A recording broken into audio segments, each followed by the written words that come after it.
자, 받은 문제 1번을 제가 한번 읽어드리겠습니다. 37절에서 내게 오는 자를 내가 결코 내어쫓지 아니하리라 라고 예수님이 말씀하시고, 38절 39절에서 왜 내가 한 이 말이 믿을만한가, 믿을만한 근거, 보증을 제시하고 있습니다.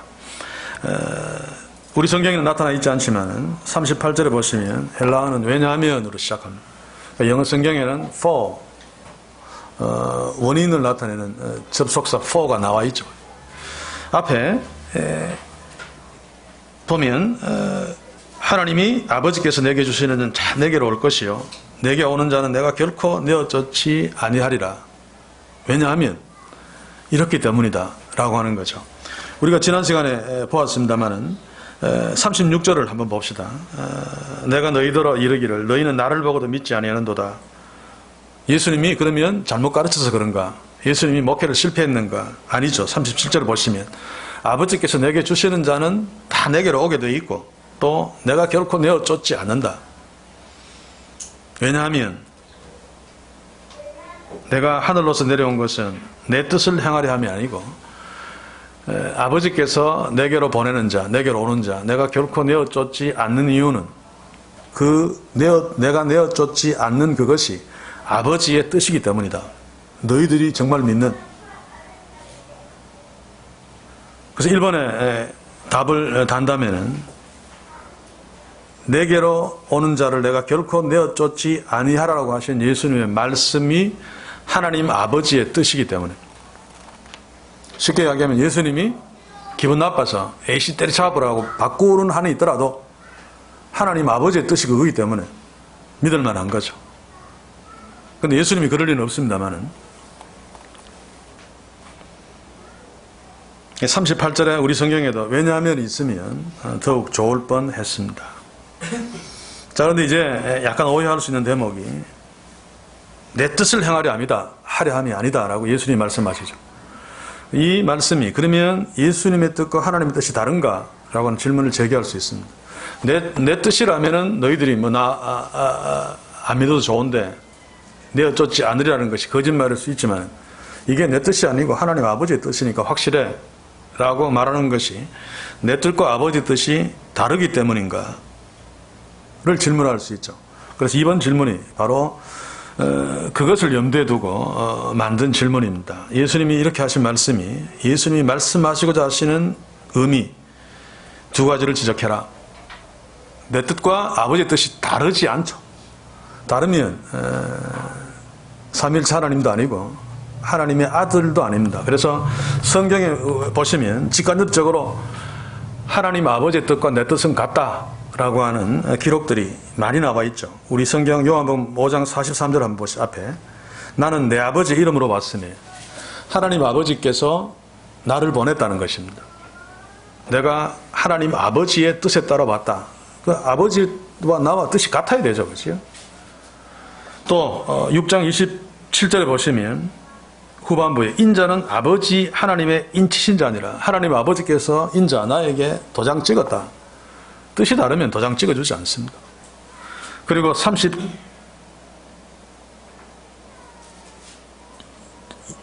요한복음 6장 29절을 보시면 예수께서 대답하여 가라사대 아버지의 보내신 자를 믿는 것이, 아버지의 보내신 자가 자기 자신이죠.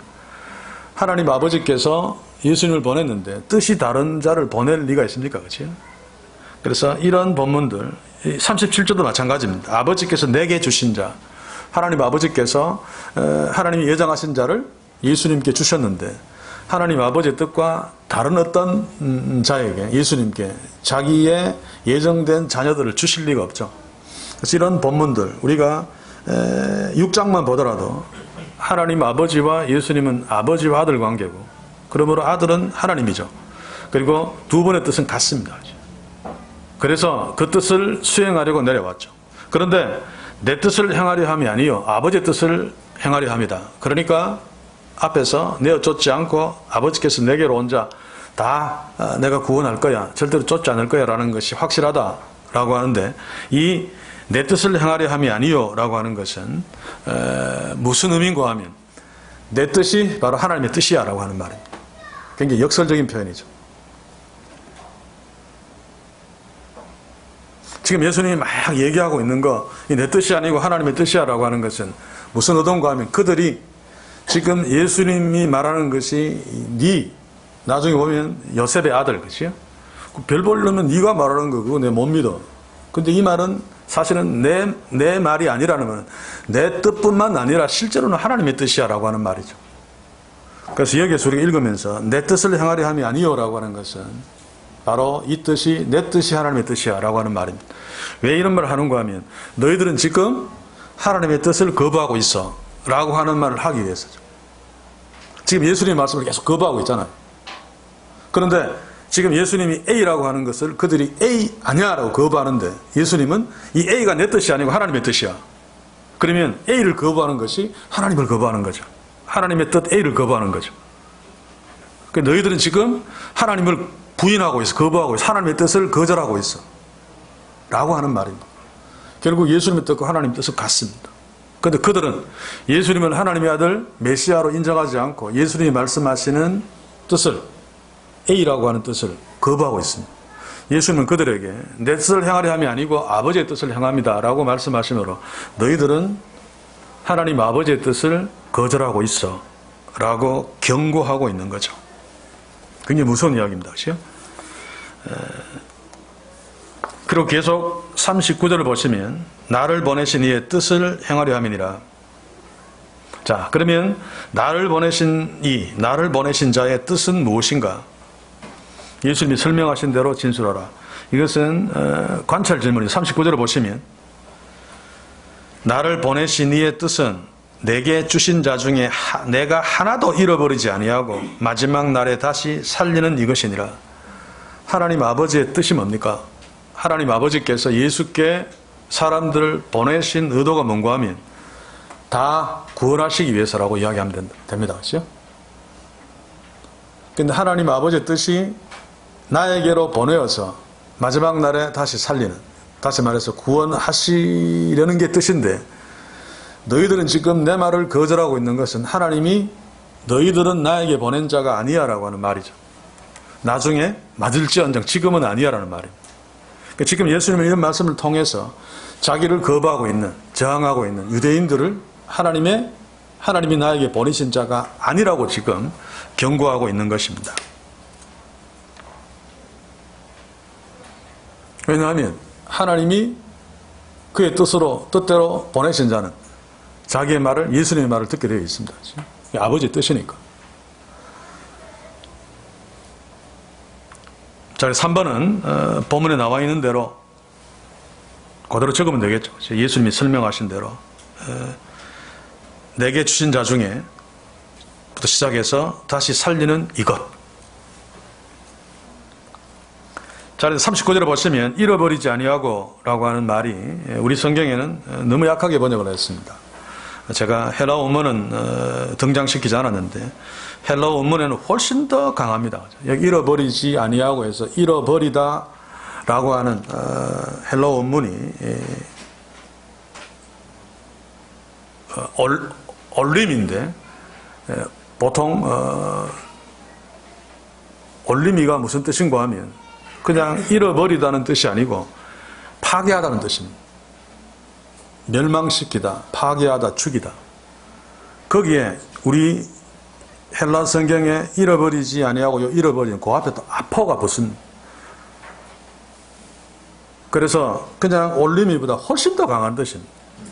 파괴하다, 멸망시키다보다 더 강한. 그래서 제가 답을 아예 달았죠. 그렇죠? 원문의 의미를 살려서 잃어버리지 아니하고를 다시 설명하면 결코 파괴당하지 않도록 결코 멸망당하지 아니하고 다 예수 그리스도께서 하나님께서 보내신 자들을 확실하게 분명하게 구원할 거다라고 하는 거죠. 그렇죠?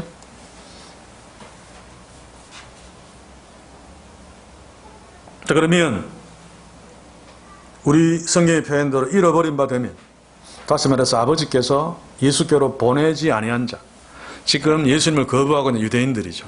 이런 자들은 궁극적으로 어떻게 되는가 하면 결코 멸망당하지 아니하고 반대죠. 필연적으로 파괴당해버리고 필연적으로 멸망당할 수밖에 없습니다.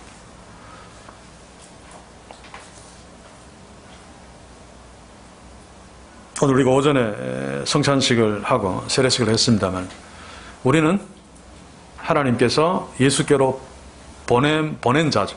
그래서 우리가 예수께로 와서 예수 믿게 된 것입니다. 그러므로 결코 파괴당하지 않습니다. 결코 멸망당하지 않습니다. 왜냐하면 그것이 하나님 아버지의 뜻이기 때문에, 온 우주를 말씀으로 창조하신 전능하신 하나님 아버지의 뜻이기 때문에 그 뜻을 바꿀 수 있는 자는 아무도 없습니다. 예수님께서 내 뜻을 행하려 함이 아니라고 일종의 과장법이죠. 이것도 설령 예수님이 안 된다고 할지라도 안 됩니다. 하나님 아버지의 뜻이기 때문에. 그래서 우리는 우리의 구원은 조금 이따 나옵니다만 영원한 것입니다. 그렇죠? 자, 그리고 이제 4번을 봅시다. 4번이 뭔가 그 다음에 있죠. 본문. 자, 내 아버지의 뜻은, 이것 좀 설명을 좀 해야 되는데, 자, 아버지의 뜻은 아버지께서 하나님이 예정하신 하나님의 자녀들을 나한테 보내어서 내가 잃어버리지 않고 다 구원해서 마지막 날까지 다시 살리는, 그래서 궁극적인 완성까지 가는 것이 아버지의 뜻인데, 그 아버지의 뜻이 무엇인지, 그럼 어떻게 끝까지 가는 건지, 완성하는 건지, 그것을 들여다보는 것이 바로 40절이죠. 아들을 통해서 구원하시는 방법이 뭔가 하면 아들을 보고 믿는 자마다 영생을 얻는 것. 그러면 현재 앞에 있는 그들은 아니죠. 그렇죠? 하나님이 아들을 믿는 자마다, 아들을 보고 믿는 자마다 영생을 주십니다. 그러면 하나님을 직접 보고 믿는 자는 영생 없습니다. 뒤에 나오지만은 인간은 예수를 통하지 아니하고 하나님을 직접 보고 믿을 자가 없습니다. 하나님을 직접 본 자가 없기 때문에, 볼 수 없기 때문에. 그래서 하나님께서 예수 그리스도를 보내주신 거죠. 그래서 예수 그리스도를 통하지 않고서 구원받을 인생은 아무도 없습니다. 그 이야기가 지금 40절에 나오는 이야기인데, 제가 문제를 낸 것은 그 문제를 우리가 이미 알고 있다고 보고, 원문대로 안 보면 모를 수 있는 40절에 보면 보고 믿는, 이게 이제 번역은 이렇습니다. 정확하게 번역하면 내 아버지의 뜻은 아들을 보는 자와 아들을 믿는 자마다, 보는 것과 믿는 것을 카이로 연결해서 같은 뜻으로, 아들을 보는 것이 곧 아들을 믿는 것입니다. 그렇죠? 아들을 보는 것과 아들을 보는 자와 아들을 믿는 자마다 영생을 얻게 한다라고 하는 거죠. 그래서 본다와 믿는다는 사실은 같은 뜻입니다. 보고 믿지 않는다는 것은 못 본다는 것입니다. 눈으로 봐도. 그래서 아들을 보는 자는 아들을 믿는 자입니다. 여기에 보는 자의 본우는 현재 분사란 말이죠. 헬라어에서 동사가 현재든지 또 현재 분사든지 현재로 기록된 것은 계속 반복적으로 지속되는 것을 의미합니다. 자, 그렇다면 보는 자가 구원받고 또 믿는 자가 구원받는데, 그 보는 자는 계속 보고 있는 자, 계속 믿고 있는 자를 말하는 거죠. 그러면 우리의 믿음을 그것으로 설명한다면, 제가 보고 믿는 현재 분사다. 현재 분사는 동작의 지속적인 반복을 나타낸다. 이것을 염두에 두고 믿음을 한번 정의해보라. 믿음의 정의를 내려보라. 우리는 믿음이라고 하는 걸 자꾸 명사로 이해하면 사실은 곤란해집니다. 제가 이야기했죠. 믿음은 동사다. 계속해서 작동하는 거다. 영원토록. 주님 오시는 날까지도 아니고 영원토록. 천국에서도 계속 하나님을 향한 믿음이 작동합니다. 그게 부자관계의 끈이니까. 그렇죠? 그래서 믿는답니다. 예수 성령이 임해서 성령 세례받고 거듭나는 순간에 믿어서 영원토록 믿는 겁니다. 이게 믿음입니다. 그래서 성경에서 지금 현재 분사를 써서 믿고 있는 자라고 표현한 이유입니다. 보고 있는 자라고 표현한 이유입니다. 그래서 제가 거기 정리한 대로 믿음은 끊임없이 지속적으로 주님이 다시 오는 그날까지, 이것도 잘못된 표현이죠. 그 천국은 염두에 전제 안 하고 표현한 겁니다. 주님 오시는 그날까지, 마지막 날에 내가 이를 다시 살리리라 라는 주님의 말씀이 성취되는 날까지 믿음으로 주의 말씀에 순종하며 사는 것. 이것도 믿음으로 순종하는 것도 사실은 모순입니다. 믿으며 사는 것이 곧 순종하며 사는 것입니다. 근데 우리가 순종한다는 말은 그럼 중간에 불순종을 어떻게 하지? 그런 어떤 부분적인 것을 이야기하는 것이 아니고 원론적인, 우리가 중간에 막 불순종해도 우리가 하나님을 아버지로 믿고 아버지의 아들로 살잖아요. 그러면 삶 속에서 불순종하는 것이 있어도 전체로는 순종하는 것입니다. 하나님이 그렇게 여겨줘. 그게 하나님이 어렵다고 칭해주는 겁니다. 그래서 믿음은 하나님의 자녀로 사는 것이죠. 그게 믿는다인데, 하나님의 자녀로 사는 것은 주의 말씀에 순종하며 사는 것인데, 우리가 아직 많이 부족하기 때문에 순종하며 또는 순종하려고 애쓰며 사는 삶이라고 하면 될 것입니다. 그런데 하나님의 자녀가 아닌 자들은 거기에 관심이 없습니다. 때로는 자기의 기쁨을 위해서 고의적으로 불순종과 죄를 짓고 그것을 즐기며 그것을 계획합니다. 세상에서도 계획범죄, 계획살인은 미국에서 1급 살인입니다. 무조건 사형입니다. 그것은. 살인해로 그냥 우발적으로 갑자기 욱 하는 마음에 죽이면 그건 2급 살인이죠. 무기징역 이하, 사형 안 때립니다. 죄도 종류가 다릅니다. 똑같이 사람을 죽여서도 다릅니다. 달라. 하나님의 자녀가 범죄하는 것은 질이 좀 다릅니다. 그렇지? 죄의 종처럼 죄를, 물론 우리가 연약해서 죄를 지어도 연약한 게 뭡니까? 죄가 기쁨이 있어서 거기에 즐기려고 하는 거죠. 그렇죠? 죄는 인간에게 기쁨을 줍니다. 그래서 모세도 죄의 낙을 좋아하지 아니하고, 죄에는 낙이 반드시 있는데 그 낙을 연약해서 훅 넘어가는 것이 하나님의 자녀들의 죄 짓는 삶이죠. 그렇죠? 그런데 계획적으로 내가 이렇게 남이 뭐 죽든지 말든지 그걸 계획 세우고 의도적으로, 그러면 이것은 계속해서 웃으면서 반복되어집니다. 그런 자들은 겁이 없죠. 죄에 대한 어떤 사망, 지옥 이런 거 전혀 안 믿으니까. 그런데 주의 자녀들은 계속해서 죄에 대한 어떤 부담감이 있죠. 근데 그 부담감이 오늘 오전에 제가 설교했듯이 죄에 대한 책임이 아닙니다. 죄에 대한 책임은 죽음이죠. 그렇죠? 거기에 대한 부담감이 아니라 하나님의 자녀이기 때문에 생기는 부담감입니다. 그래서 하나님의 자녀가 범죄하면 회개할 때 굉장히 괴롭죠. 그렇죠? 세상 사람들은 지옥 갈까봐 앞에서 막 비는 거, 이거는 하나님의 자녀가 죄 회개하는 그 괴로움하고 비교할 수 없습니다. 더 가슴 아프면서도 그러나 절망하지 않은 소망 가운데 하나님 용서해 주셨기 때문에, 아버지이기 때문에 이런 것들을 우리가 누려야 됩니다. 죄 짓고 회개하고 또 용서함을 확인할 때 이런 거 누려야 됩니다. 결코 죄의 종로로 타지 않는 죄 짓는 삶. 그러면 이게 누려지면 죄 짓는 삶이 점점 줄어듭니다.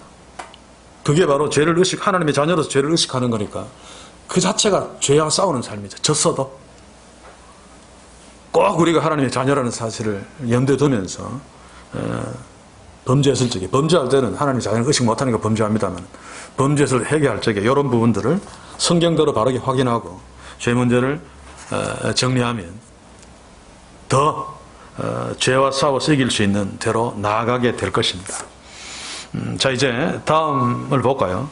5번은 중요합니다. 믿음의 정의가 뭔가? 믿는다다. 하나님이 성령이 우리 속에 들어오면 영원토록 있듯이 성령이 우리 속에 들어와서 예수 그리스도 나의 구주로 고백하면 그 고백이 죽을 때까지 또 천국에서 계속되어진다. 그게 어떻게 표현되는가 하면 순종으로 표현되어진다. 중간중간 불순종하도록 그거는 상관없다. 순종함으로 표현되어진다 라고 하는 것 기억합시다. 자, 이제 6번으로 갑니다.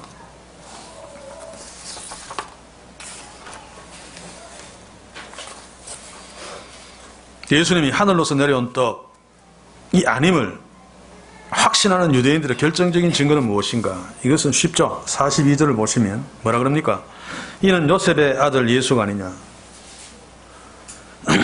그 부모를 우리가 아는데, 여기서 아는 데는 그냥 보통 누가 얘기해줘서 안다는 뜻이 아니고, 그 요셉하고 마리아도 거기 포함되어지겠죠.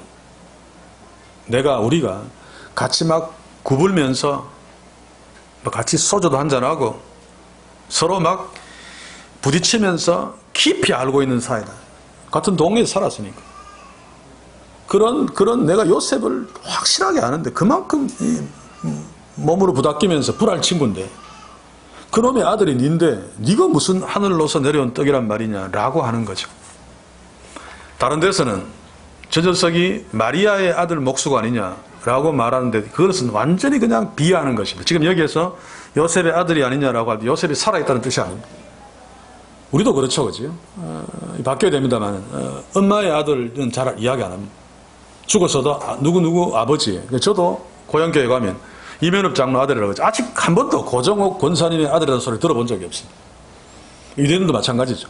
아버지 이름을 보통 대는데 예수님께는 마리아의 아들 목수가 아니냐라고 해요. 이거는 굉장한 수치를 주는 거예요. 무슨 말인가 하면 호로 자식이라는 뜻이에요. 아버지 없는 자식. 아버지가 요셉이면 요셉의 이름을 부릅니다. 요셉의 아들이라고 그러는데 마리아의 아들이 아니냐 그런 것은 아버지 없는 자식이라는 뜻입니다. 사생아. 상당수의 유대인들은 예수님을 요셉의 아들로 인정 안 했죠. 실제로 요셉의 아들이 아닙니다. 법적으로는 맞아. 그건 맞는데 성령으로 말미암아 잉태된 하나님의 아들인데 그들은 사생자로 보았습니다. 그래서 여기에서 요셉의 아들이 아니냐라고 하는 것은 우리가 너무너무 잘 안다. 그런데 네가 무슨 하늘로서 내려온 떡이냐라고 하는 거죠. 자, 여기서 우리가 꼭 짚어야 되는 것은 인간의 경험으로, 인간의 지식으로, 인간이 신구약 66권을 다 암기해도 절대로 하나님이 보내신 예수 그리스도를 하나님의 아들로 구원자로 알 수 없습니다. 절대로 알 수 없습니다.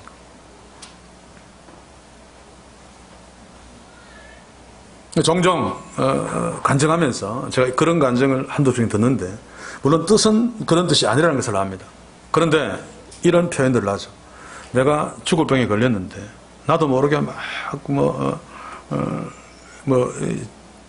부처여보다는 주님이여 막 부르고 싶어서 불렀더니 나았다. 죽을 병에 걸리는 내가 난 것을 보고 확실하게 깨닫고 내가 예수 믿었다. 그거 틀립니다. 그렇죠? 세상이 뒤집어지는 기적을 경험해서도 그것 가지고 절대로 예수 믿을 수 없습니다. 어떻게 예수 믿습니까? 성령이 오셔야 됩니다. 성령이 어떻게 옵니까? 예수 그리스도를 전하는 복음을 들을 적에 성령이 임하죠. 그래서 이 사람은 그런 과정을 통해 내가 이거 확실하게 있겠다 그런 어떤 과정을 통해서 교회 한번 나가봤다가 복음을 듣고 자기는 이전에 믿었다고 생각하지만 성령께서 그 복음을 통해 자기 속에 들어왔기 때문에 그때 비로소 하나님의 자녀가 된 것입니다. 제가 지난번에도 이야기했죠.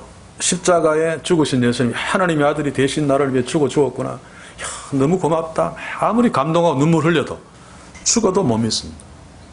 인간은 성령이 와야 됩니다. 그래서 오순절에 성령이 오신 거죠. 지금 우리가 공부하는 여기에서는 성령은 아직 이야기 안 되고 예수님 지금 유대인들에게 이야기하는 것은 뒤에 보면 오늘은 여기까지만 7번까지만 하겠습니다만 뒤에 보면 이는 아버지를 본 자가 있는 것이 아니라 라고 하는 말은 아무도 하나님 아버지를 직접 보지 못한다는 거죠. 그렇죠? 그 말은 아무도 하나님 아버지를 직접 믿을 수 없다는 이야기입니다. 나만 보았다는 말은 내가 하나님인데 나만이 하나님을 이야기할 수 있다라고 하는 말입니다.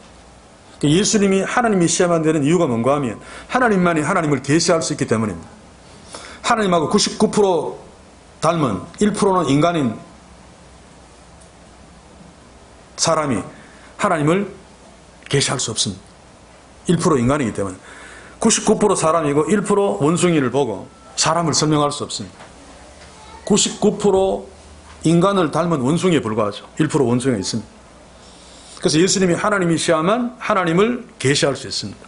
하나님만이 하나님을 계시할 수 있습니다. 요한복음 앞부분에 보면 독생자가 아버지 품에 있다가 그런 표현들이 바로 이 예수가 하나님이시고 이 예수님이 하시는 말씀, 예수님이 말씀하시는 그게 바로 하나님이야 라고 하는 것을 요한이 강조하고 있는 거죠. 그러면 눈에 보이는 하나님으로 오신 하나님의 아들을 보고 그 아들을 통해서 하나님을 만날 수 있지. 그래서 내가 길이요 진리요 생명이 나를 말미암지 않고는 아버지께로 올 자가 없느니라 라고 하는 것이 바로 그 말인데 유대인들은 지금 제껴놓고 니 요셉의 아들이 아니냐 나는 하나님 믿어 이거 다 거짓말이라는 거죠. 하나님을 본 자가 없다는 하나님을 직접 믿을 수 없다. 나를 통하지 않고는. 그래서 예수 그리스도를 통해서만 우리가 하나님의 자녀가 될 수 있습니다. 그런데 예수 그리스도를 통해서만 하나님의 자녀가 될 수 있는 것이 성령이 들어와야만 예수님이 하나님의 아들이시고 나의 구원자시고 저 십자가에 죽어서 생명을 내어준 것이 내한테 오는 건 맞다라고 확실하게 믿고 받아들일 수 있단 말이에요. 지금 우리 예수 믿고 있는 우리들은 성령이 우리 속에 와 있는 거죠. 자, 그러면 이제 결론을 내립시다. 44절에 아버지, 44절 한번 읽어볼까요? 나를 보내신 아버지께서 이끌지 아니하면 아무라도 내게 올 수 없으니 오는 그를 내가 마지막 날에 다시 살리리라. 앞에 내용들을 계속 반복하는데 저는 오늘 여기 44번에서 이런 질문을 했습니다. 아버지, 예수님이 지금 말씀하시고 있는 아버지를 지금 어떻게 설명하고 있는가? 44절에서 아버지를 한번 설명해보라 그 말입니다. 바로 앞에 나를 보내신 아버지께서가 있죠. 이 아버지 하나님은 예수를 보내신 자입니다. 그렇죠? 굉장히 중요합니다. 그렇죠? 하나님 아버지께서 예수를 보내셨습니다. 그래서 지금 내가 말하는 것이 내 뜻이 아니다, 아버지의 뜻이다라고 하는 말은 내 뜻과 아버지의 뜻이 같다라고 하는 말이라는 것이 여기에서 찾을 수 있죠. 나를 보내신 아버지께서. 또 하나는 그 아버지께서 이끌지 아니하면, 여기에서 이끌지라고 하는 것도 헬라어 원문대로 보시면 강제로 끌어당기다는 뜻입니다. 물론 하나님이 이끈다니까 하나님의 힘으로 이끄는 건데, 왜 그저 누가복음 보시면 베드로가 물고기가 잡은 것이 하도 많아서 그거 끌어올릴 때, 올린다, 끌어올린다 때 쓰는 단어입니다. 힘으로 끌어올려야지 그물을 끌어올릴 수 있죠. 하나님이 힘으로 끌어올리지 않으면 아무도 내게 올 수 없다라고 하는 말은 다 다르게 이야기하면, 하나님은 어떤 분이신가? 예수 그리스도를 보내신 분이고 예수께로 보낼 적에 강제로 이끌어 보내시는 분. 하나님이 예정하신 자를 강제로 구원하시는 분입니다. 그분은 강제로 우리를 예수님께 보내시는 분입니다. 그것을 무엇을 통해서 하시면 성령을 통해서 하시는 거예요. 성령이 우리 속에 들어오면 내가 새벽 종소리 듣고 마음이 막 불어나고 해서 교회 한번 나가보자라고 나간 것 같지만은 성령이 끌고 간 거죠. 그래서 나는 그때 예수 믿게 졌다라고 표현해야 됩니다. 수동태로 표현해야 됩니다. 신적 수동태로. 내가 예수 믿는다라고 하지만은 사실은 믿겨진 겁니다. 아무도 예수 믿을 수 있는 자가 없습니다. 그래서 하나님께서 성령을 강제로 죄인들 속에 보내주셔서 예수 믿게 만드시는 거죠. 이게 바로 오늘 예수님이 44절에서 이야기하는 아버지, 예수님을 보내신 자, 강제로 이끌어서 예수님 앞으로 보내는 자, 그래서 구원받게 하는 하나님은 이런 분입니다. 다음 시간에 8절부터 하는데 이 문제지는 다시 프린트해서 하겠습니다. 그래서 그냥 다 가져가시거나 버려도 괜찮습니다. 자, 오늘 우리 나눈 말씀 가지고 한 가지만 같이 기도합시다.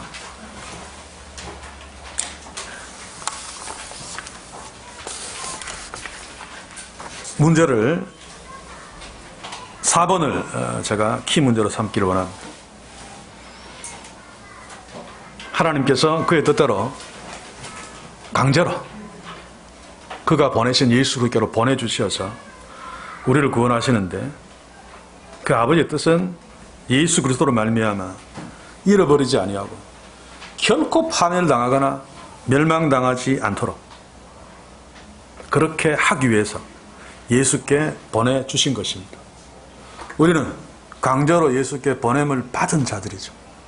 그래서 예수 그리스도 안에 있습니다. 절대로 멸망당하지 않습니다. 우리가 믿는 그 믿음은 영원토록 계속 지속될 것입니다. 뺏기지 않습니다. 중간에 낙심해서 교회 안 나올 수 있습니다. 그러나 그럼에도 불구하고 계속 믿고 있는 것입니다. 정말로 교회 안 나와서 안 믿는 것이라면 처음부터 안 믿은 것입니다. 성령이 들어오셨으면 믿음은 주님 오시는 그날까지 또 천국에서 영원토록 지속되어집니다.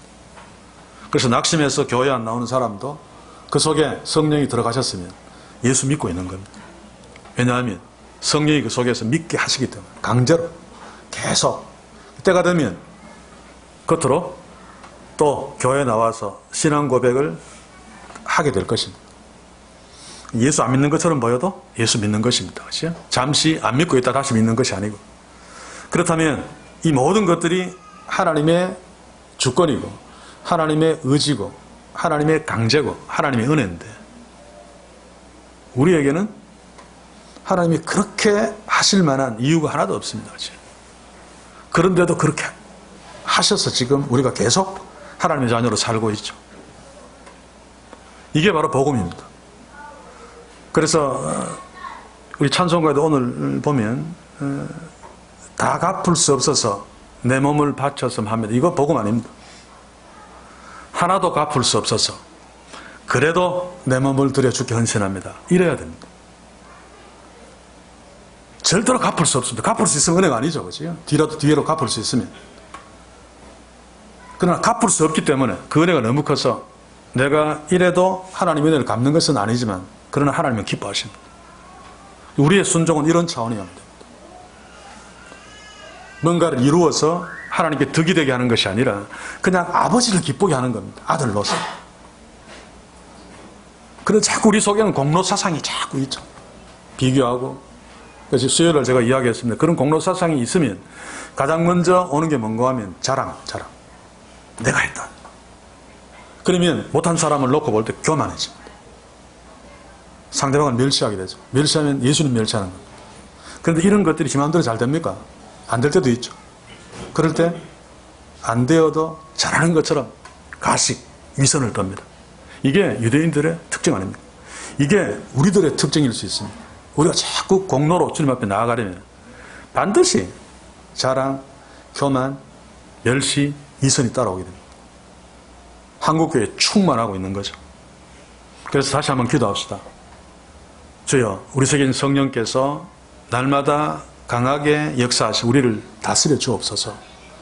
그러기 위해서 날마다 우리가 말씀 앞에 서게 하셔서 하나님이 강제로 이끄시는 것을 내가 깨달을 수 있도록 체험할 수 있도록 주의 성령이여 날마다 우리를 말씀 가운데로 인도하옵소서.